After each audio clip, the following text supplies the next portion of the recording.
SSC তে পড়ছিলাম মাত্র 100 পেজের বই, সেই আইসিটি এইচএসসি তে এসে হয়ে যাবে 600 থেকে 700 পেজের বই।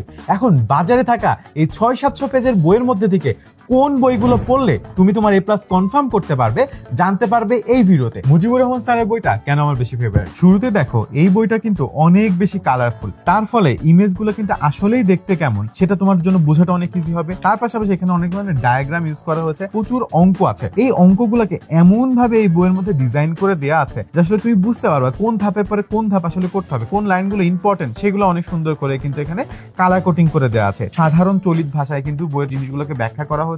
এবার চলো দেখিনি বাজারে এখন সবচেয়ে বেশি চলা অক্ষরপত্র বইয়ের বৈশিষ্ট্যগুলো। অক্ষরপত্রের বইটাতে দেখো বিভিন্ন টপিকের মাঝে কিন্তু এভাবে বিভিন্ন ইনফরমেশন গুরুত্বপূর্ণ বোর্ড বা ভর্তি পরীক্ষা আসছে সেগুলো আলাদা করে নোট করে দেওয়া আছে। প্রচুর পরিমাণে কিন্তু এমসিকিউ প্লাস সৃজনশীল প্রশ্নের প্র্যাকটিস তুমি পেয়ে যাবে। তাই যারা বেশি বেশি প্র্যাকটিস করতে চাও তাদের জন্য কিন্তু অক্ষরপত্র একটা বেস্ট সলিউশন হতে পারে। আমি বিশ্বাস করি এই দুইটা বই পড়লেই তোমার এইচএসসি আইসিটির কমপ্লিট প্রিপারেশন হয়ে যাবে। আইসিটির বুক লিস্ট তো পেয়ে গেলা, কমেন্টে আমাকে জানাও এবার তুমি কোন সাবজেক্টের বুক লিস্ট চাও।